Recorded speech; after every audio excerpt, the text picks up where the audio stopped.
Hello students, अपनी last video में हमने डिस्कस किया moment of inertia of a ring and उसमें डिफरेंट एक्सिस ऑफ रोटेशन हमने कंसिडर किए। अब इस वीडियो में हम डिस्कस करेंगे moment of inertia of circular lamina और डिस्क कि आपके पास एक सर्कुलर डिस्क है, उसका मोमेंट ऑफ इनर्शिया हम कैसे निकालेंगे। तो अगेन हम यहाँ पे डिफरेंट केसेस डिस्कस कर रहे हैं जिसमें एक्सिस ऑफ रोटेशन को हम चेंज कर रहे हैं। तो अब देखो इन केसेस को हम वन बाय वन डिस्कस करते हैं। हमने यहाँ पे शेप क्या ली, एक सर्कुलर डिस्क कि आपके पास एक सर्कुलर शेप है जिसमें मास इस कंप्लीट सर्कुलर एरिया में डिस्ट्रीब्यूटेड है। रिंग जो हम लेके चल रहे थे उसमें आपका इनर पार्ट होलो था, मास सिर्फ यहाँ पे जो सरकमफ्रेंस थी उस सरकमफ्रेंस पे मास डिस्ट्रीब्यूटेड था, लेकिन डिस्क में आपका कंप्लीट मास इस सर्कुलर एरिया में डिस्ट्रीब्यूटेड होगा।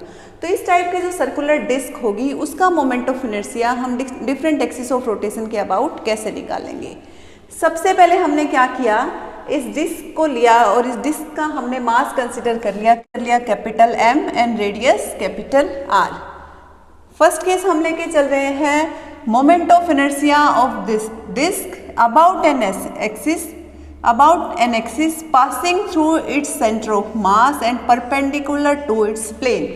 कि अगर आपके डिस्क इस टाइप से है तो इस डिस्क के सेंटर ऑफ मास से एक्सिस पास होगी और वो इसके प्लेन के परपेंडिकुलर रहेगी।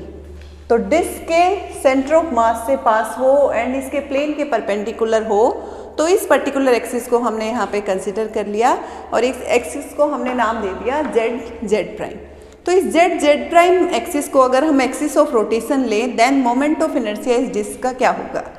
अब मोमेंट ऑफ इनर्शिया निकालने का हमारा जनरल मेथड है कि हम उस कंप्लीट बॉडी को स्मॉल एलिमेंट्स में डिवाइड कर लेते हैं।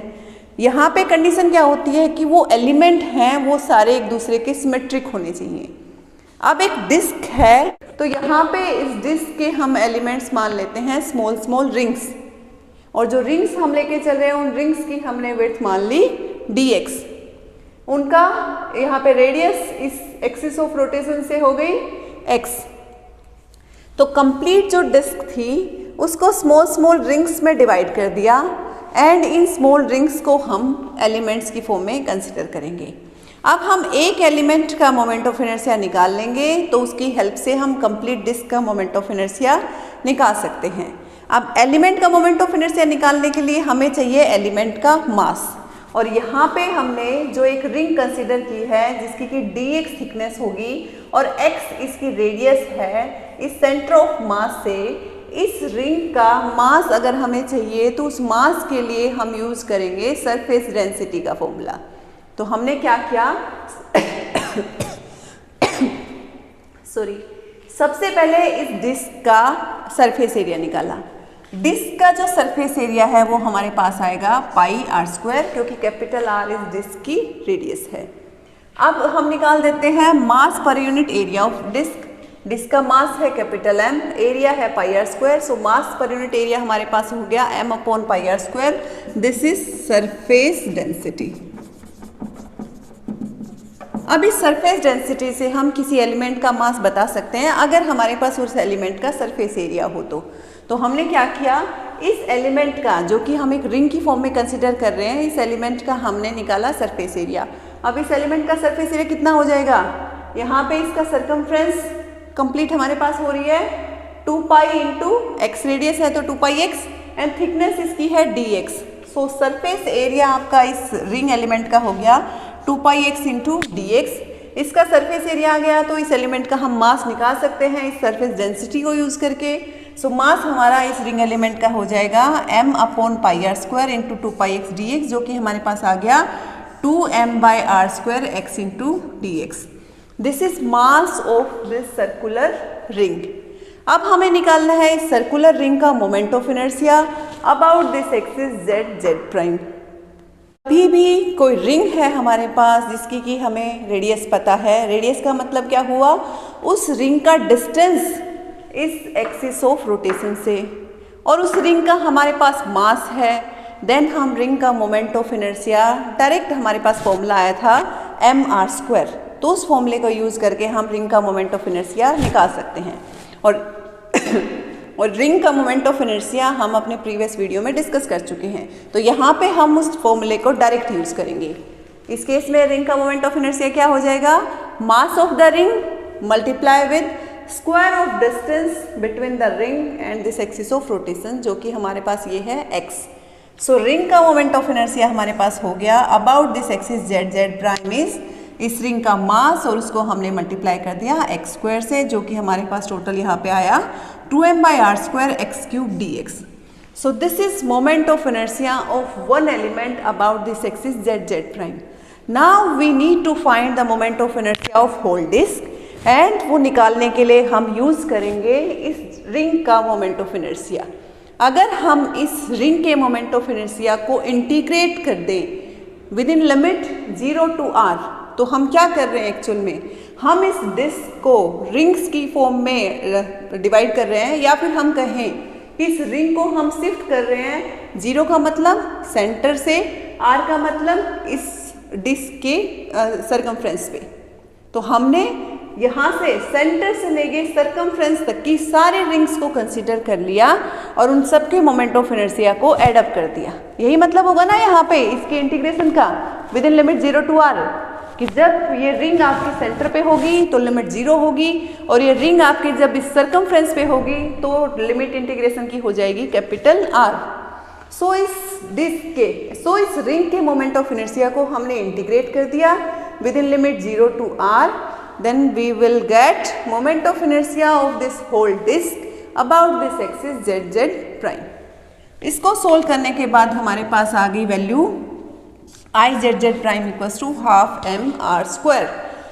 So this is moment of inertia of a circular disk about an axis which is passes through its center of mass and perpendicular to its plane। Next condition हम ले रहे हैं कि about any diameter, means आपके पास वही disc है, same radius, यहाँ पे आपके पास r रेडियस है, लेकिन अब हमने जो एक्सिस ऑफ रोटेशन कंसीडर की है वो एक्सिस ऑफ रोटेशन इस डिस्क के प्लेन में लाई कर रही है। अब प्लेन में लाई कर रही है तो वो इस डिस्क का डायमीटर बनेगी, तो हम निकाल रहे हैं moment of inertia about any diameter. यहाँ पे हम अगेन यूज़ करेंगे अपनी theorem of perpendicular axis, and perpendicular axis की थ्योरम जब हम यूज़ करेंगे तो उसकी हेल्प से हम कह सकते हैं कि moment of inertia about two axis which are lying in the plane of this disk and perpendicular to each other equals to moment of inertia of third axis which is perpendicular to the plane of disk and passing through the point of intersection of these two axes। So ये axis कौन सी है हमारी z, z prime, इसके about moment of inertia किसके equal हो जाएगा, इन दोनों diameters के अबाउट जो मोमेंट ऑफ इनर्शिया है उसका सम। सो हम लिख सकते हैं IAB plus ICD equals to IZZ prime. IAB और ICD हमारे इक्वल होंगे, सो हमारे पास यहाँ से आ जाएगा twice of ID equals to IZZ prime, and IZZ prime की वैल्यू हमने निकाली थी डिस्क के लिए हाफ mr स्क्वायर। सो इसकी वैल्यू पुट करने के बाद हमारे पास moment of inertia of disk about its diameter आएगा 1/4 mr स्क्वायर, कि जो इस ZZ प्राइम के एक्सिस के अबाउट मोमेंट ऑफ इनर्शिया था उसका हाफ हो जाएगा डायमीटर के अबाउट मोमेंट ऑफ इनर्शिया। अब एक थर्ड केस डिस्कस करते हैं कि हमने एक्सिस ऑफ रोटेशन ऐसी कंसीडर की जो आपके डिस्क की एक टेंजेंट की फॉर्म में है। अब ये डिस्क की टेंजेंट यहाँ पे भी हो सकती है, यहाँ पे भी हो सकती है, यहाँ पे भी हो सकती है, यहाँ पे भी हो सकती है, कहीं भी हो सकती है, बट इसका मोमेंट ऑफ इनर्शिया क्या आएगा। अब हम बात कर रहे हैं टेंजेंट की, तो इसका मतलब एक केस हमने पर्टिकुलर ले लिया यहाँ पे कि आपकी जो टेंजेंट है वो हाँ यहाँ पे इस पर्टिकुलर लोकेशन पे है। अब टेंजेंट के अबाउट मोमेंट ऑफ इनर्शिया निकालना है, या फिर हम कहें कि इस पर्टिकुलर एक्सिस के अबाउट मोमेंट ऑफ इनर्शिया निकालना है जो कि डिस्क की टेंजेंट है और इसके प्लेन में ही लाई कर रही है, प्लेन के परपेंडिकुलर नहीं है, इसके प्लेन में ही लाई कर रही है। तो यहाँ पे हम अपनी थ्योरम ऑफ पैरेलल एक्सिस को यूज़ कर सकते हैं। हम क्या करेंगे, इस टेंजेंट के जस्ट पैरेलल एक्सिस ड्रॉ करेंगे जो कि डिस्क के सेंटर ऑफ मास से पास हो। अब इस पर्टिकुलर सिचुएशन में इस टेंजेंट के पैरेलल एक्सिस जो कि सेंटर ऑफ मास से पास हो वो हो गया आपका CD डायमीटर। हमारे पास CD डायमीटर के about moment of inertia already है, तो हम टेंजेंट के अबाउट मोमेंट ऑफ इनर्शिया निकाल सकते हैं with the help of theorem of parallel axis. And theorem of parallel axis कहती है कि I T equals to I C D plus mass into distance between these two parallel axis, जो हमारे पास R radius है, so mass into R square. तो theorem of parallel axis हमने यहाँ पे अप्लाई किया, तो उसके अकॉर्डिंग हमारे पास ये इक्वेशन आई। इस इक्वेशन में जब हम आई सी डी डायमीटर के अबाउट जो मोमेंट ऑफ इनर्शिया था उसकी वैल्यू अगर पुट कर देते हैं, देन हमारा टेंजेंट के अबाउट मोमेंट ऑफ इनर्शिया आ जाएगा 5/4 mr²। अब आपकी ये टेंजेंट किसी भी लोकेशन पे हो सकती है। मैं कह देती हूँ कि ओके मुझे यहाँ पे इस पॉइंट पे टेंजेंट ड्रॉ करनी है एंड इस टेंजेंट के अबाउट मोमेंट ऑफ इनर्शिया निकालना है।